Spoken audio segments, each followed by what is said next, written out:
Click করুন অ্যাপের bell আইকনে আর সাবস্ক্রাইব করুন এবিপি আনন্দ। সব সময় থাকুন খবরে। ভিড় হবে সেটা খুব স্বাভাবিক, কারণ অফিস টাইম। কিন্তু প্রত্যেক যে যাত্রী তারা কিন্তু একটা কথাই বলছেন যে ট্রেনের সংখ্যা বাড়ছে, ভিড় হচ্ছে, একটা হয়তো আশঙ্কা থাকছে, কিন্তু তার সত্ত্বেও প্রত্যেকেই মাস্ক পরে আছেন এবং বাসের থেকে কম ভিড়, যেমনটা একজন যাত্রী বললেন। এবার আমরা একটু চলে যাব নদিয়ার কালীনগর জাংশন। সেখান থেকে রয়েছে আমাদের প্রতিনিধি সুজিত মন্ডল। সুজিত, কালীনগর জাংশনে তুমি রয়েছো, সেখানে ছবিটা ঠিক কেমন?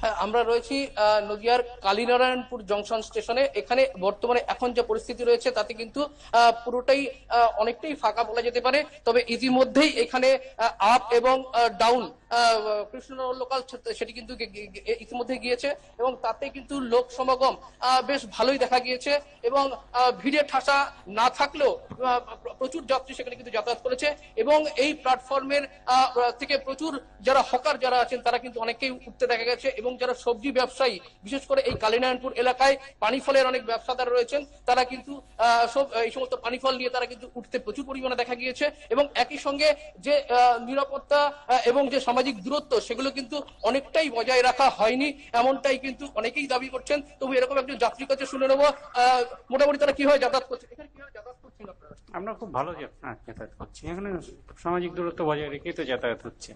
ট্রেনে চলাচল করতে আপনাদের কোনো অসুবিধা? না না না না, কোনো অসুবিধা হচ্ছে না। মানে এমনি ভিড়ে কেমন কেমন ভিড় কেমন? সেরকম ভিড় নেই খুব একটা।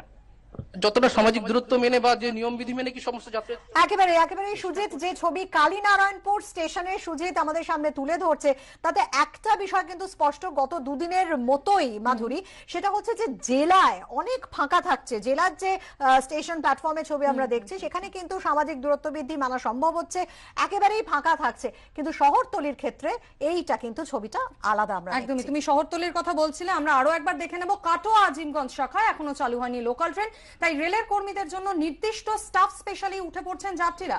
ভিড়ের চাপে উধাও সামাজিক দূরত্ব বিধিও। পাশাপাশি আজ সকালে কাটোয়া স্টেশনের থার্মাল স্ক্রিনিং এর ছবিও কিন্তু চোখে পড়েনি, তবে বেলা বাড়ার পর তা শুরু হয়।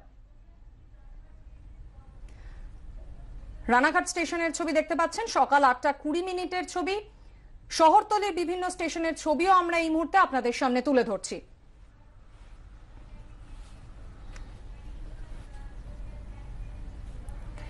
গতকাল ক্যানিং লোকালের ছবি আমরা দেখেছিলাম, একেবারে বাদুড় ঝোলা, এবং আমাদের প্রতিনিধি সেই ক্যানিং লোকালের ভেতরে ছবি তুলে ধরেছিল। তিল ধারণের কিন্তু জায়গা ছিল না। বেলা বাড়ার সঙ্গে সঙ্গে ক্যানিং লোকালেও ভিড় বাড়ছে আজকেও, যেমনটা জানা যাচ্ছে। উধাও সামাজিক দূরত্ব বিধি, ক্যানিং স্টেশনে পুলিশি প্রহরা থাকলেও নেই থার্মাল স্ক্রিনিং ও স্যানিটাইজারের ব্যবস্থা।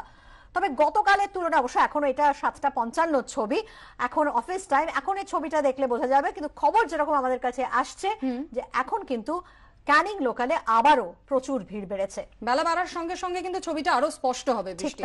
পাশাপাশি অফিস টাইমের চেনা ভিড় শিয়ালদা কৃষ্ণনগর মেইন এবং শিয়ালদা বনগা শাখাতেও।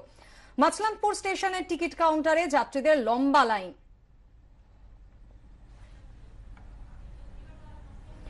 আরো একবার আপনাদের দেখাবো যে ছবি, অফিস টাইমের চেনা ভিড় শিয়ালদা কৃষ্ণনগর মেন এবং শিয়ালদা বনগা শাখায়। মাছলামপুর স্টেশনের টিকিট কাউন্টারে যাত্রীদের লম্বা লাইন।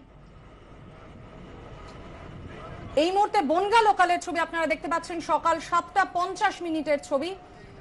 তখনো পর্যন্ত কিন্তু সেভাবে ভিড় নেই, যদিও আমরা দেখতে পাচ্ছি যে সিটগুলো ভরেই গেছে, অর্থাৎ মাঝখানের সিটটা যে বাদ দিয়ে বসার কথা সেই ছবি আমরা দেখতে পাচ্ছি না বনগা লোকালে। কিন্তু গতকালও আমরা দেখেছিলাম বনগা লোকালে একেবারে ভিড়ে ঠাসা। বেলা বাড়ার সঙ্গে সঙ্গে ছবিটা কতটা বদলায় অবশ্যই সেদিকে আমাদের নজর থাকবে। ক্যানিং লোকালের ছবি আমরা কিছুক্ষণ আগে দেখলাম, এই মুহূর্তে ক্যানিং স্টেশনের ছবি দেখতে পাচ্ছি, সকাল 7:55 ছবি।